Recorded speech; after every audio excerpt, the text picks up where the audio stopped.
BioBioChile.tv presenta Agenda Propia.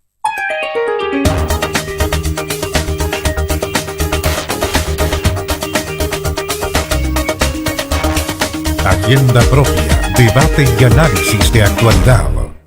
¿Qué tal? ¿Cómo están? Bienvenidos. Ya comenzamos esta agenda propia en que vamos a conversar sobre dos temas bien relevantes. Así que desde ya los invitamos a comentar en nuestro Facebook Live TV Bio Bio. Ahí pueden decirnos lo que quieran y además en el Twitter @TV Bio Bio también es otra alternativa. Agradecemos a quienes están en el canal 9 Bio Bio Televisión ya en sintonía. Vamos a comenzar saludando a nuestro panel. Está con nosotros Felipe Cisterna, secretario general de Renovación Nacional. ¿Cómo estás, Felipe? Muy bien, ¿y tú? Bien, bien. Gracias por la invitación. Por favor, bienvenido. Estamos con Rodrigo Durán, jefe territorial de Evópoli. Muchas gracias por venir. Muchas gracias a ti, Rafa, y un gran saludo a José María, que es gran amigo de la casa. Sí, vamos a ir de inmediato con él, pero antes vamos a presentar a Cristóbal Mardones, coordinador territorial del Partido Humanista. ¿Cómo estás, Cristóbal? Muy bien, buenos días y buenas tardes a todos, también los que nos están viendo por internet. Por supuesto, en varias plataformas y también vamos a ir de inmediato a conocer lo que está ocurriendo en Brasil, porque Jair Bolsonaro ya es el presidente electo de Brasil. Estamos a las afueras de su casa. Sí, ya hasta ahora vamos a tomar contacto con José María del Pino. Él se encuentra en ese lugar, nos va a mostrar el ambiente que se está viviendo y también nos va a contar detalles de lo que ha ocurrido luego de esta elección que, digámoslo, no ha sorprendido tanto, pero sí ha tenido muchas repercusiones. ¿Cómo está, José María? Hola, muy buenas tardes, amigos. Saludo también al panel. Efectivamente, estamos en Barra da Tijuca, el barrio donde vive Jair Bolsonaro. De hecho, me voy a correr un poquitito yo en la cámara para que vean.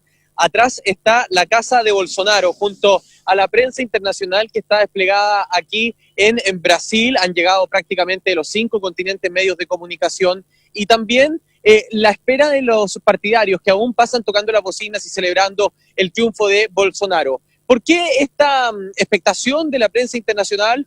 Básicamente porque el comando no ha establecido zona de prensa ni jefe de prensa. Por tanto, hay que andar un poco a la casa de los personeros. La mayoría de los posibles ministros están a 1,5 cuadras de este lugar, en el Windsor Hotel. Ahí es donde la mañana Onyx Lorenzoni, quien va a ser el jefe de gabinete de Jair Bolsonaro, logró confirmar que Chile va a ser el primer lugar que va a visitar el presidente electo de Brasil. Pero también porque aquí, en este sector, se espera que en algún momento del día pudiesen también salir los hijos de Jair Bolsonaro, y esa es la expectativa que está generándose, e insisto, sin vocerías orgánicas, sin algo estructurado, muy al Facebook Live, como ha sido esta campaña presidencial durante el último mes. De hecho, el candidato prácticamente no consiguió entrevistas y no salió a la calle, estuvo en su casa la mayoría de ese mes postoperatorio haciendo campaña a través de Facebook Live. Quiero repasarles algunas cosas. Lo primero de ello es que hoy en la mañana ya se supo aquí en Brasil los primeros 4 ministros que están prácticamente confirmados. Onyx Lorenzoni, como les decía, jefe de gabinete, él es el ministro de la Casa Civil, algo así en Chile como una fusión entre la Secretaría General de la Presidencia y la Secretaría General de Gobierno. Se encarga de todo el funcionamiento del gobierno interno, pero ¿por qué no se parece al ministro del Interior? Porque no tiene que ver con la seguridad pública. Paulo Guedes, economista de la Universidad de Chicago, ministro de Hacienda y de Planificación.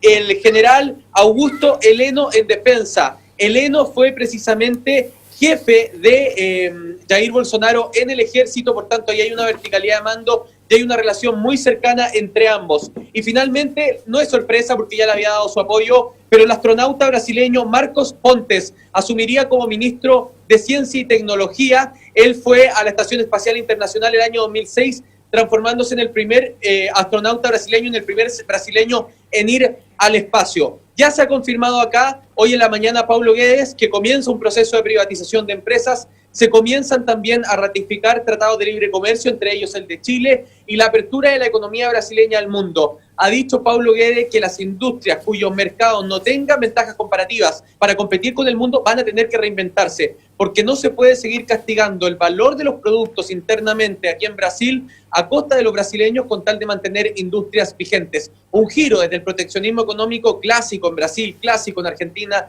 clásico en Uruguay, hacia una economía mucho más liberalizada. Y también el tercer anuncio es el proyecto de ley que le daría autonomía al Banco Central, y donde ya se dice, según la prensa brasileña, que el nuevo Ejecutivo contaría con los votos en el Congreso. Por lo mismo, Rafa, a los amigos que están también en el estudio, les contamos que acá la espera para ver si hay vocerías oficiales, porque no hay punto de prensa con la prensa internacional y estamos a las afueras de la casa de Jair Bolsonaro esperando que salgan sus hijos o eventualmente alguno de sus futuros ministros a dar declaraciones por él. Perfecto. Gracias, José María, por el contacto. Vamos a estar atentos a lo que ocurra en Brasil y va a ser uno de los temas que vamos a tocar en nuestra agenda propia. De inmediato, son anuncios de las diferentes representaciones en el ministerio. Ahí el astronauta brasileño, creo yo que sin duda puede ser un tremendo ministro de tecnología, independiente del lado que sea, pero es parte de los cargos que están dando a conocer. Lo que sí queremos conversar ahora a propósito de cómo ve Chile todo esto, cómo además se avisora que la primera visita internacional sea a nuestro país. Un gesto bueno, ¿qué significa? ¿Cómo se traduce? Felipe, quiero partir contigo a ver qué te parece este primer punto. Llega Jair Bolsonaro, sale, viene a Chile como primera visita internacional, se va a reunir con el presidente Sebastián Piñera. Mira, primero que todo quiero destacar cómo fue el proceso eleccionario, porque la verdad es que fue rapidísimo, fue transparente, fue conocido de inmediato a nivel nacional e internacional. Entonces eso hay que destacarlo como corresponde. Y el hecho de que venga a Chile y seamos nosotros el primer país, digamos, que lo recibe, yo creo que habla bien de él en el sentido que tiene los ojos bien abiertos, observando la situación de nuestra realidad, sobre todo desde el punto de vista económico, que a mí no me cae la menor duda, que quiere seguir nuestros pasos. En lo económico, hay un punto que es lo que más ha destacado Jair Bolsonaro. Quiero ir contigo, Cristóbal. ¿Qué te parece primero la elección, este primer viaje que va a hacer? Y además una cierta apertura que ahí también con la autonomía del Banco Central se iba marcando. Un Brasil que va a cambiar. Sí, y la verdad es que igual se esperaba que Chile tuviera una relación importante en cuanto al gesto que le hizo el presidente. Sebastián Piñera le hace un gesto donde reconoce efectivamente en campaña y le hace un guiño apoyando su campaña en el tema económico.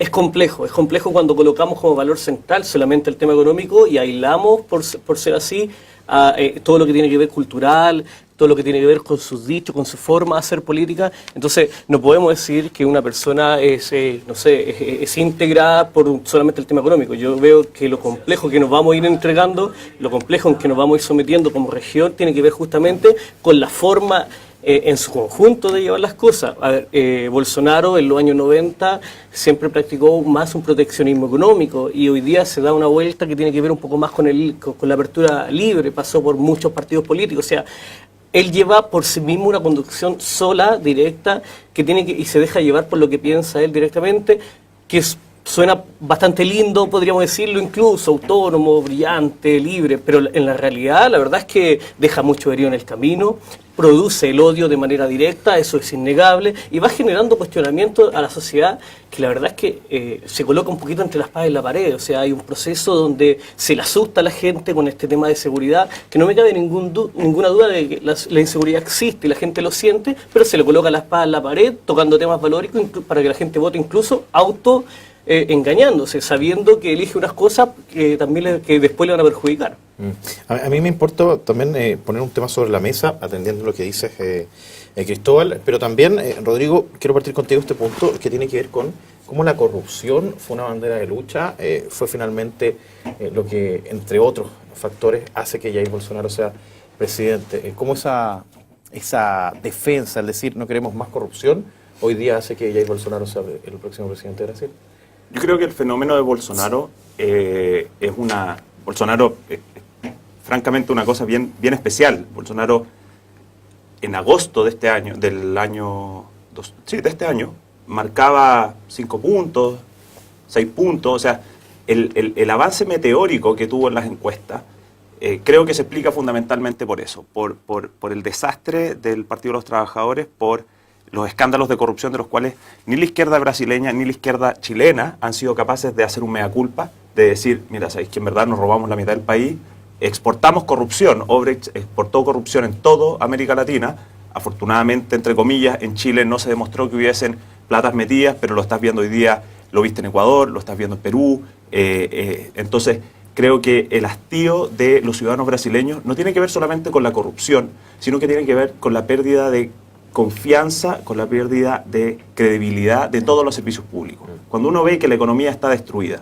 cuando uno ve que los servicios públicos no sirven, no atiende las necesidades de las personas. Cuando uno ve que hay 67.000 asesinatos durante el año 2017 en todo Brasil, evidentemente que el Estado está fallando. Y el Estado falla porque la plata se la están robando. ¿Y quién se la robó? Se la robó el Partido de los Trabajadores. Entonces, yo creo que el pueblo brasileño, más que dar un voto a favor de que Bolsonaro sea un xenófobo, que Bolsonaro sea un extremista, yo creo que el pueblo brasileño lo que dijo es, no quiero más de esto.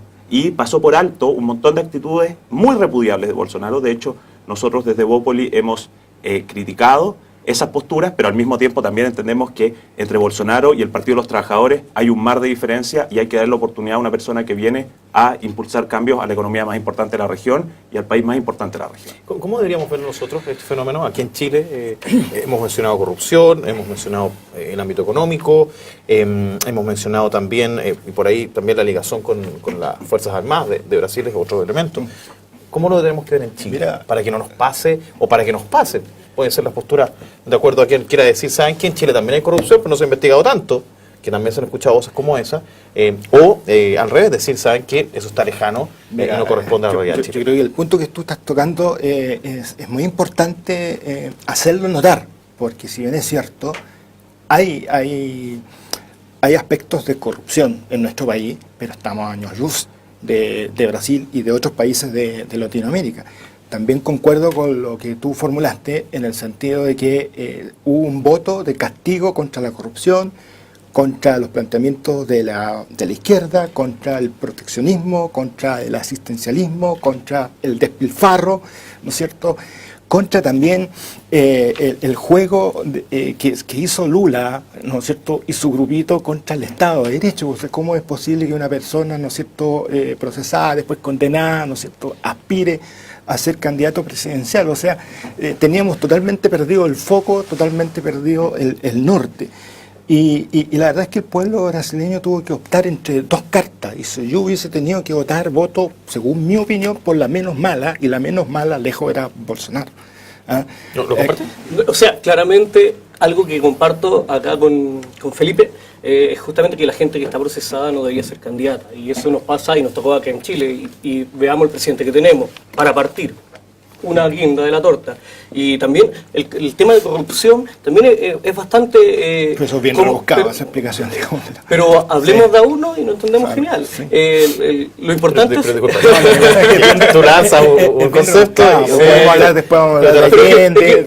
Terminamos jugando... Hablemos en concreto... Pero contemos entonces quién le robó el sombrero al profesor y eso lo vamos gozando entre todos. Reconoce con objetividad que había un gobierno totalmente corrupto. Yo no puedo reconocer algo... Totalmente corrupto. Y esa fue la lucha que hizo el pueblo brasileño, punto. Eso es lo central. Ojo. Y tú apuntabas al presidente que tenemos. Ojo.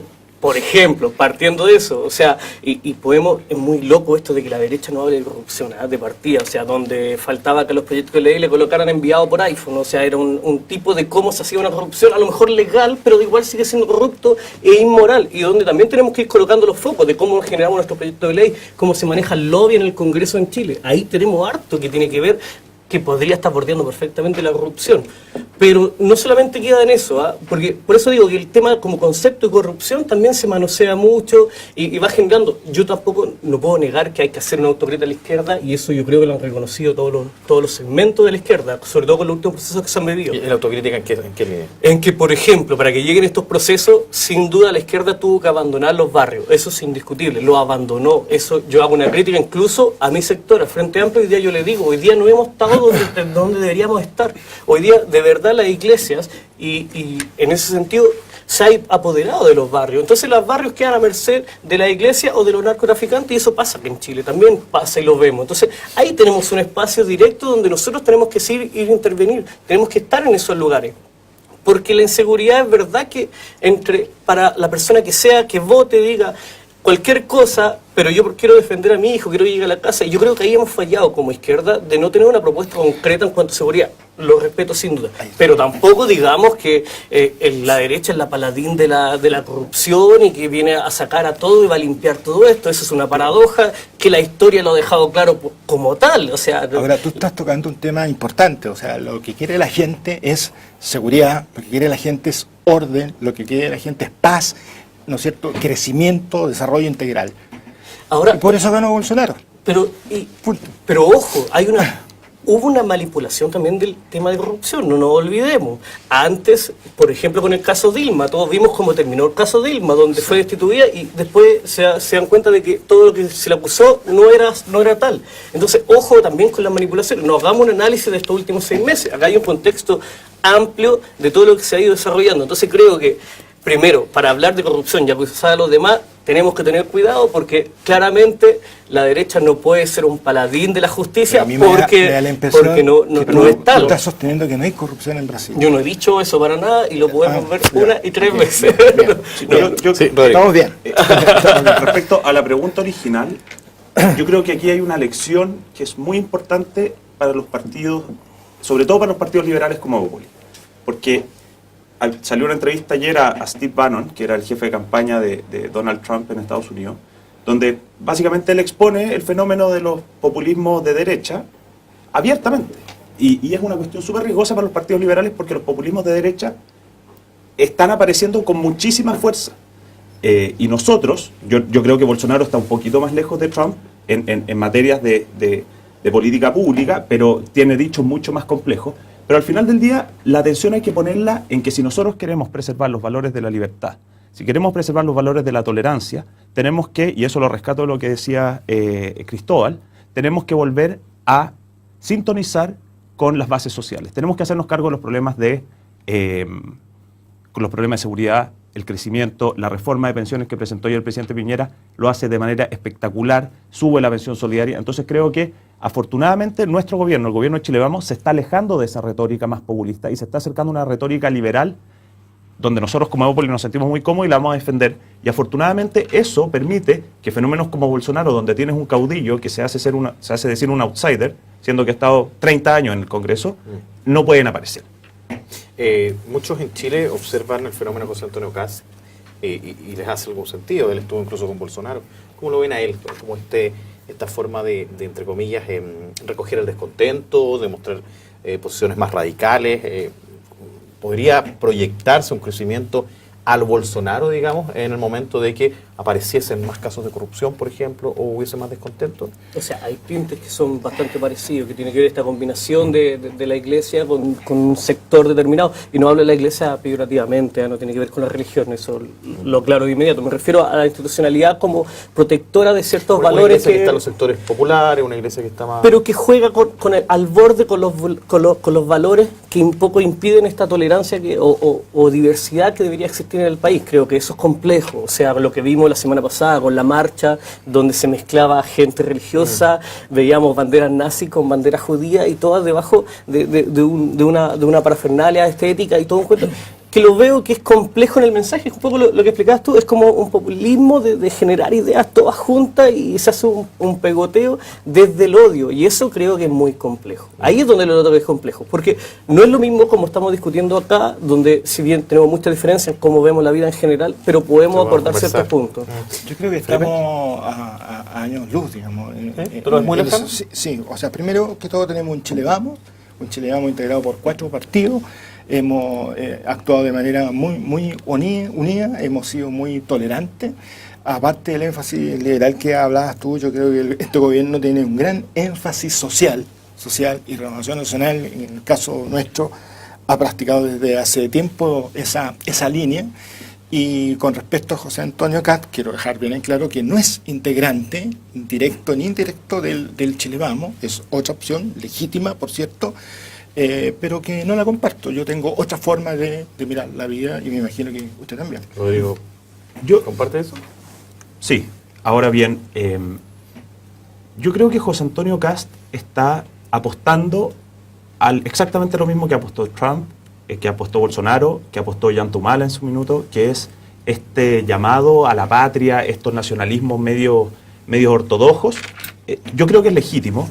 Creo que José Antonio Kast, él como persona, como figura, es mucho menos riesgoso que la patrulla de seguidores que tiene. Yo me acuerdo de esa anécdota donde se sacó una foto en un evento con este compadre que tenía en los helicópteros de Pinocho, que lo encuentro brutal, y entiendo que José Antonio bajo ningún punto de vista va a apoyar eso, pero esos son algunos de los tipos de personas que lo siguen, que lo alaban, que lo encuentran un tipo frontal y qué sé yo. Afortunadamente para nuestro país, esas personas no pueden llegar al gobierno si no es que hay una crisis como la que hay en Brasil. O sea, tendríamos que crecer, tendríamos que tener una recesión, tendría que haber un aumento explosivo en la delincuencia, tendría que destaparse nuevos casos de corrupción, que yo espero que no vuelvan a ser. Entonces, en ese sentido, los populismos de derecha solamente pueden surgir en esos ambientes muy tensionados, muy polarizados, y francamente creo que no va a ser el caso en Chile. Y Bolsonaro, partiendo esta conversación, vamos a ir a la pausa. A la vuelta nos metemos de lleno en pensiones, porque es el anuncio que se hizo en cadena nacional por parte del presidente Sebastián Piñera y que ya provoca repercusiones, porque por cierto es un tema que a todos en algún momento nos va a llegar directamente, y en la etapa laboral por supuesto también. Vamos a la pausa y ya estamos con más Agenda Propia.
Hay comentarios que nos hacen llegar en el Facebook Live de TV Bio Bio. Gracias, James. Dice: yo apoyo la política antidelincuencia de Bolsonaro. También ahí apunta uno de los factores que para muchos fue clave al momento de salir electo presidente. ¿Quién más? Aquí también. Bueno, Esther nos manda saludos, dice que le encanta el programa. Alejandro Perelman dice: los chavistas también... los chavistas, dice, con olor a fiambre en Latinoamérica, así como se están quedando atrás, es lo que destaca como forma positiva. Hay varios comentarios, Facebook Live TV Bio Bio para comentar, @TV Bio Bio en Twitter también, en este caso de Bolsonaro. Y ahora entramos a pensiones, porque hubo un anuncio presidencial importante, 4 puntos fundamentales. Vamos a comenzar por el primero, a ver si les parece que hablemos del aporte adicional. Algo que se estuvo ahí evaluando, se habló de un 5%, quedó en un 4%. Y aquí es donde surge, ¿de dónde sale el 4%? Dice, de los empleadores. Ya, perfecto. El cesante dirá, si me van a contratar, ese 4% no va a ser del empleador, pues me lo van a descontar a mí. Entonces ahí también hay harto que interpretar. Vamos a este primer punto. Quiero partir contigo, Cristóbal. Cuéntame qué te parece el anuncio. A propósito de un sistema que algunos planteaban haya que cambiarlo, el sistema no se cambia. Sí, se ajusta. Creo que más allá de los análisis que podemos hacer hoy día, no lo tenemos bien claro hasta que se presente el proyecto, y eso es una realidad. Pues todo sigue siendo muy superficial lo que vamos a conversar. Aparte, no anuncio, y tampoco sabemos cómo termina después el proyecto cuando salga. Ahí lo vemos como la segura. Que se aumente la cotización. Sí. Y un poco haciendo referencia a lo que decías tú, yo lo veo bien complejo, y que tiene que ver esto con que el empleador tenga que colocar un 4% más. También lo veo complejo en el sentido de que el 50% y más son pymes en Chile. Entonces creo que también hay una carga que no se ha pensado un poco desde ahí, desde cómo lo hacen las pymes, que están siempre en este bailoteo económico. Entonces creo que hay un punto ahí clave que no se ha pensado. Después me imagino que vamos desarrollando en otros temas, claro, pero creo que ahí hay un punto adicional. Como tal, hay algo complejo que queda un poco al aire. Por eso nosotros siempre hemos sido partidarios de lo que ha planteado Noma FP, justamente por lo mismo, porque sentimos que la carga tenemos que irla resolviendo de manera solidaria y no cargando especialmente a uno, porque me imagino que las grandes empresas no van a tener problema con este 4%. Y como dices tú, seguramente cuando tengan que contratar a uno, le van a descontar este 4%, entonces va a seguir saliendo del bolsillo de uno. Entonces, al final caemos en la misma. La gente dice, no queremos más FP, y el gobierno le dice, demos más FP todavía. Entonces es un poquito raro. Vamos a ese punto, Rodrigo Durán. Lo primero es que el sistema se mantiene. Va a haber ajuste y todo, pero no más FP, digámoslo. Aquí no ha sido escuchado, no ha sido considerado. Tenemos un sistema que se mantiene con ajustes, y que son los que vamos a profundizar, ¿no? O sea, yo creo que no son ajustes. Aquí hay una reforma profunda al sistema. Introduce competencia, mejora el pilar básico solidario, introduce una cotización por parte del empleador, introduce un seguro, se hace cargo de los adultos mayores, tiene un foco en la clase media. O sea, para mí Es una reforma. una reforma profunda, es una muy buena reforma y es una reforma responsable. ¿Por qué? Porque cuando la semana pasada salieron a marchar, creo que 2.000, 3.000 personas por los no más FP, el día jueves. Yo no sé si hay un documento que se levantó por parte de no más FP en el cual se plantean las bases del nuevo sistema de reparto. Una cosa que yo creo que, más allá del nuevo AFP, que no ha salido el eslogan. ¿Tú sabes cuánto tiene que ser la cotización obligatoria de los empleadores, o sea, de los empleados, en el año 2030, cuando sean 2 jóvenes por un adulto mayor? El 35% de tu sueldo. Eso significa que si una persona gana 600.000 pesos, 200.000 pesos se van a un fondo común para repartir de pensiones. En un sistema de reparto. En un sistema de reparto. Esa es la magnitud de lo que va a salir del bolsillo de los chilenos. Porque todavía en Chile no crece la palata de los árboles, ¿cachai? Entonces creo que la mantención y el perfeccionamiento del sistema de capitalización individual es una gran noticia. Es una gran noticia. Lo que en Chile funciona muy mal, y esta reforma se hace cargo de varios de los desafíos. Particularmente el desafío de la competencia, introduce competencia para este 4% adicional. Nosotros esperamos que esto se pueda ampliar al 14%. Introduce incentivos para que se reduzcan las lagunas previsionales. En Chile el gran problema no es el sistema de pensiones, es el mercado laboral. Es la cantidad de personas que pasan 5, 6, 10 años sin cotizar o cotizando por el mínimo, entonces sus cotizaciones y su jubilación termina siendo más baja. Y una cosa que es muy importante es el foco en la clase media. Este incentivo que se hace a la continuidad de las cotizaciones y que se premia a la clase media que está aportándole al sistema de previsión para tener una mejor pensión. Que las pérdidas sigan siendo pagadas por el afiliado. Es algo que algunos esperaban que se ajustara, que se cambiara. Eso no se hace. O sea, ¿está bien? Yo creo que aquí el Ejecutivo hace una propuesta y va a entrar al Congreso y ahí se podrán discutir esos temas. ¿De quién es la responsabilidad de las pérdidas? Es un tema. Se abre el hecho de que las administradores de fondos de pensiones puedan compartir utilidades con los pensionados para aumentar la competencia, de que puedan comerse las pérdidas para que uno prefiera esa AFP. Entonces creo que se baja mucho de la rigidez del sistema y eso es muy bueno para la competencia, para que los chilenos tengamos la libertad de elegir qué hacemos con nuestro fondo de pensiones. ¿Varios cambios, Felipe? Mira, muy bueno el resumen que hiciste de toda la reforma anunciada por el presidente, pero con respecto al primer punto que tú estás tocando, que es el aumento del 4%, ¿no es cierto? Quiero resaltar 2 cosas. Uno, que hay libertad, ¿no es cierto?, de los cotizantes para poder elegir cualquier agencia de fondos que administre, digamos, estas platitas. Y dos, eso se puede hacer de manera individual como trabajador o también a través de convenios. Entonces, y esa sugerencia vienen de antes del gobierno de Michelle Bachelet. Entonces, yo creo que es la gran ocasión de actuar de manera conjunta, de manera unida, como lo hizo últimamente el Senado cuando aprobó, ¿no es cierto?, el aula segura. Y yo hago un llamado, y aprovecho esta instancia de llamar a la nueva mayoría y al Frente Amplio y de pensar verdaderamente por el bienestar de los chilenos, porque lo que le importa al chileno, más que discutir si el régimen de reparto, capitalización individual, obviamente yo soy partidario de la capitalización, pero más que eso, lo que le importa al chileno es tener mejores y buenas pensiones. Es pensionarse y tener un ingreso que le permita vivir. Exacto, digamos. entonces si hay una proyección, ¿no es cierto?, de crecimiento gradual del 40%, no es menor, es bastante consistente. Si vamos a lo legislativo, creo que en este caso Cristóbal es el único que podría plantear una oposición. A propósito de que esto va a ir al Congreso, tenemos 2 representantes de Chile Vamos, tú estás por el Frente Amplio. ¿Cómo ves a propósito de todo el debate que se ha hecho de las pensiones, qué va a ser esa tramitación? Claro, me parece igual bien marketinesco, bien publicitado esto de que sea un 40% de aumento, pero la gente le está pasando mal hoy día, los jubilados lo están pasando mal hoy día, y el aumento que puede ser significativo en una pensión solidaria es de 10.000 pesos, o sea, yo no sé si con 10.000 pesos podemos solucionar los problemas de los jubilados, creo que no. Me atrevería por lo menos a decir que no, pero no me siento dueño de la verdad tampoco, pero estimo que no. Y en ese sentido también que este 40% llegue en 45 años más aproximadamente, o sea, ¿de qué estamos hablando? Se parece mucho al hermano del presidente cuando decía en los años 80 vamos a tener una pensión espectacular en 40 años más. Llegaron los 40 años más y nuevamente nos encontramos con el mismo problema y nos sale nuevamente una persona de apellido Piñera y nos dice en 40 años más vamos a tener nuevas mejores pensiones.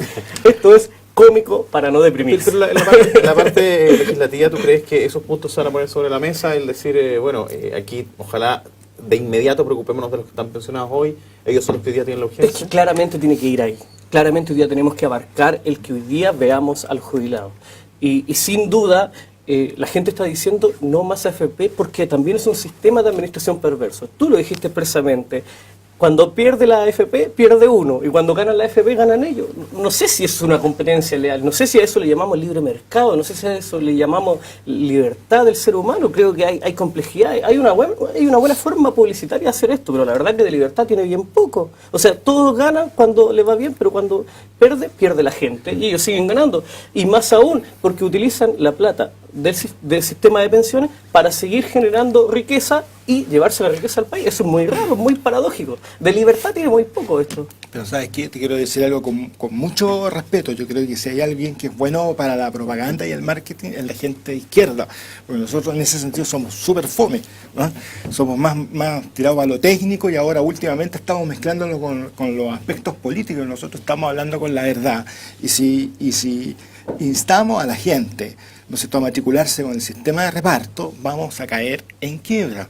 Y eso hay que decirlo derechamente. Yo me acuerdo cuando estaba estudiando un posgrado en el año 2000-2001, ya en esa época Francia estaba arruinada desde el punto de vista previsional. Pero entonces, de Francia, ojo, la calidad de vida de Francia. Y antes nosotros cuando tuvimos, ¿no es cierto?, el sistema de reparto, ¿qué hacía mucha gente? Al final se arreglaban, ¿no es cierto?, los sueldos, y decía, pucha, ahora gano 5 millones y me jubilo, ¿ya? Y recibía harta platita. Entonces también se prestaba para los abusos de ciertas personas, digámoslo. O sea, entonces, Felipe, solamente tema, para complementar, no hace tanto tiempo, fíjate lo que pasó con la señora Andrade, con la Miriam Olate.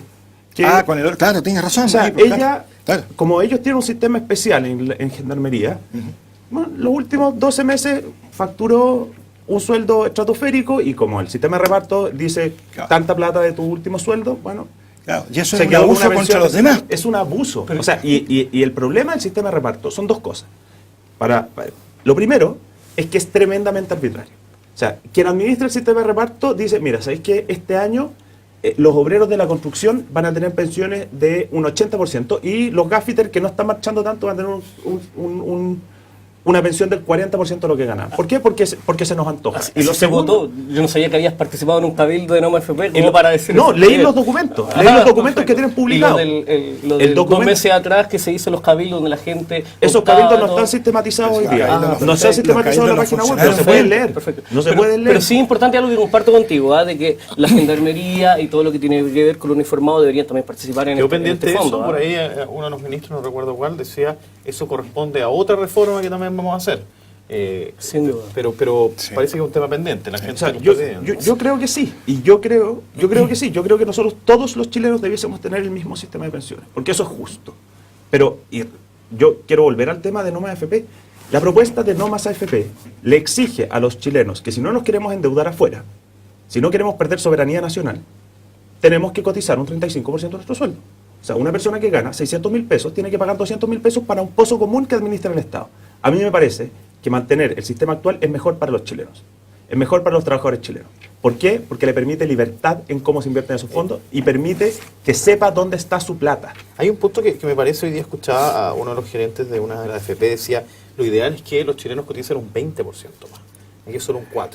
Y uno se pregunta, bueno, y vuelvo a un punto que puse sobre la mesa, si las pérdidas las asumen quienes cotizan, podría ser un 40%, pero si la AFP tiene un mal desempeño, podría igual ser perjudicial, no garantiza nada. Quiero el punto, ¿qué otros ajustes creen ustedes que debiesen estar en línea de asegurar el fondo del pensionado? Rodrigo, Cristóbal. Claramente nosotros somos partidarios de que esto se cambia en su totalidad, o sea, no podemos seguir con esta arbitrariedad, como lo decía acá, de este sistema, donde la verdad que no es bastante libre. Y algo que dijo Felipe, que lo encontré espectacular en el sentido de que ellos disfrazan el tecnicismo de ideología. O sea, ellos hablan como que esto fuera algo técnico, y esto es pura ideología, no es tecnicismo, esto no es técnico y que se desarrolla. Esto es una ideología llevada a cabo. Y ahí que nos engañen con que esto es tecnicismo, que esto es lo único que existe, la verdad es que es bien extraño. Creo que eso es complejo. Creo que es complejo cuando le decimos a la gente que esto es técnico, que esta es la única solución y esta es la verdad absoluta. No, si lo que pasa es a la gente lo que le importa, mira, lo que le importa a la gente es recibir mejores pensiones. ¿Y 10.000 pesos son mejores pensiones? Pero 10.000 pesos son mejores pensiones. Y el 40% que tú te burlas diciendo que van a pasar hartos años, ¿no es cierto? Pero hoy estamos progresando. Y con respecto a la pregunta concreta que él hace, ¿no es cierto? El promedio en la OCDE, ¿cuánto es? Es del 19%. Y nosotros estamos aumentando del 10 al 14, abordando el primer punto que tú estás tocando. Entonces es un punto medio, porque también hay que ponerse en el lugar de las pymes, como tú hablas de ellas, ¿no es cierto?, en que es harto sacar para ellos, digamos, sobre todo con la gente que ya está contratada, ¿no es cierto?, aumentar el 4%. Yo creo que es el justo equilibrio antes de llegar al 19, que es la media de la OCDE. O sea, que sea paulatino un poco. O sea, afortunadamente es gradual, porque si no hay impacto en el mercado laboral, si tú le subes automáticamente el costo de la mano de obra y haces que las pymes tengan que pagar un 4% más a sus trabajadores, tiene un impacto y dejan de contratar, y eso yo lo valoro, porque ese es el foco social que le está poniendo este gobierno, de preocuparse también del empleo de las personas. Lo digo dejando fuera que No Más FP no va, digamos, no es que no va a haber un sistema de reparto, por lo menos en este gobierno y por lo menos en el proyecto de ley que se ha enviado. Ojalá nunca. Bueno, eso es una posición tuya. El comentario Bolsonaro del día. Bueno, Cristóbal diría ojalá. Claro, más por adelante. eso, claro, el comentario Bolsonaro del día. Desde su punto de vista, es la idea de esta mesa. Pero vamos al punto, en segundo lugar, y aquí quiero apuntar algo más inmediato, ¿no? Dice que se mejora inmediatamente la pensión básica solidaria y el aporte previsional solidario en un 10%, y esto continuará creciendo en función de la edad del pensionado, hasta un 50% de la pensión básica solidaria y hasta más de un 70% del aporte previsional solidario en régimen. O sea, en lo inmediato, 10% y luego progresivamente este aumento.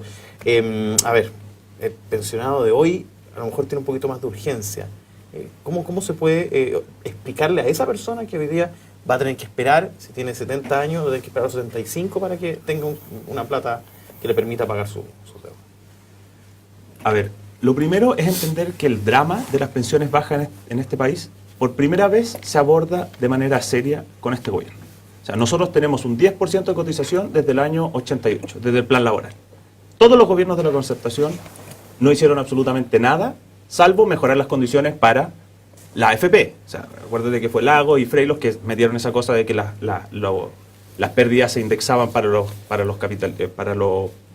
pensionistas, etcétera. El primer gobierno de Michelle Bachelet, digamos, creó hizo exactamente. Y esto rescata lo que se hizo en el año 2008 con la reforma de las pensiones, cuando se introduce el pilar básico solidario y el aporte previsional solidario.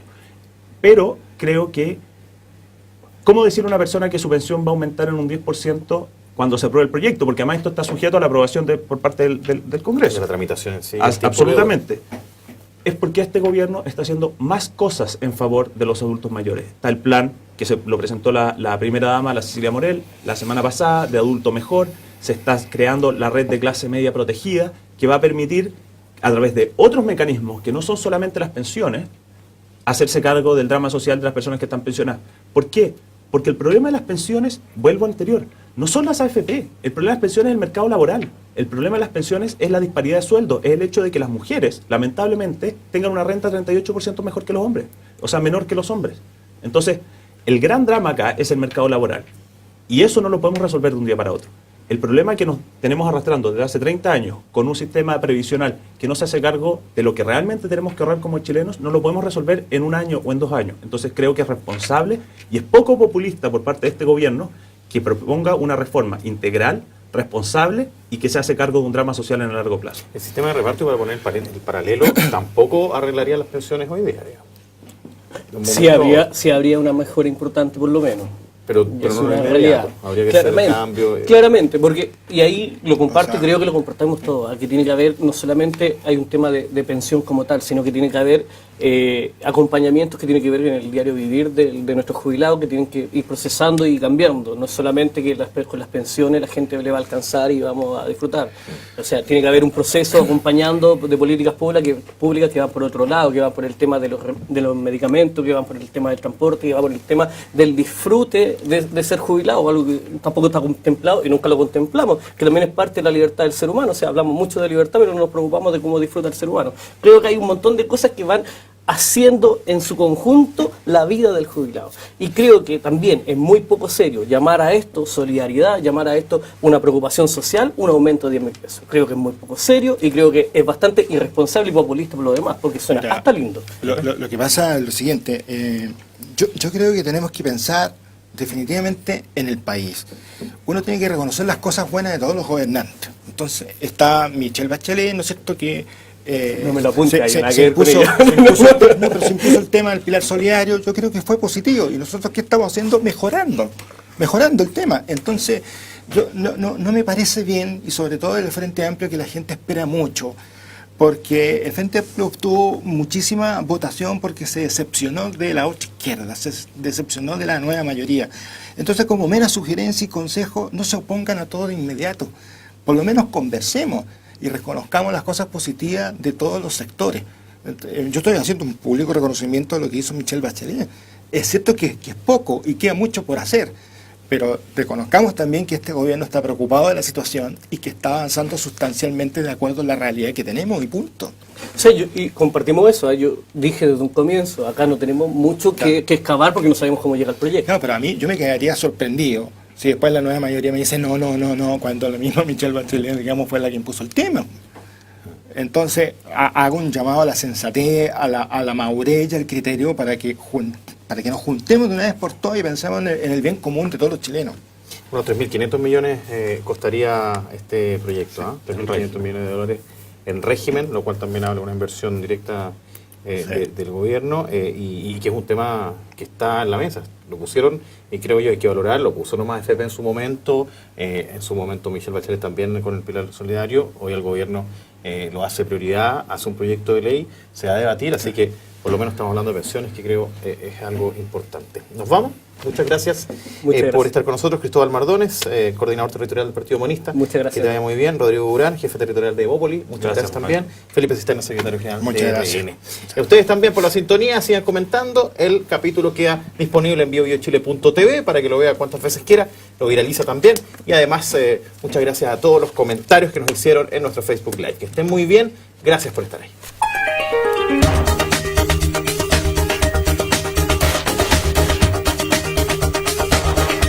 BioBioChile.tv presentó Agenda Propia. Agenda Propia, debate y análisis de actualidad. Agenda Propia es una producción de BioBioChile.tv.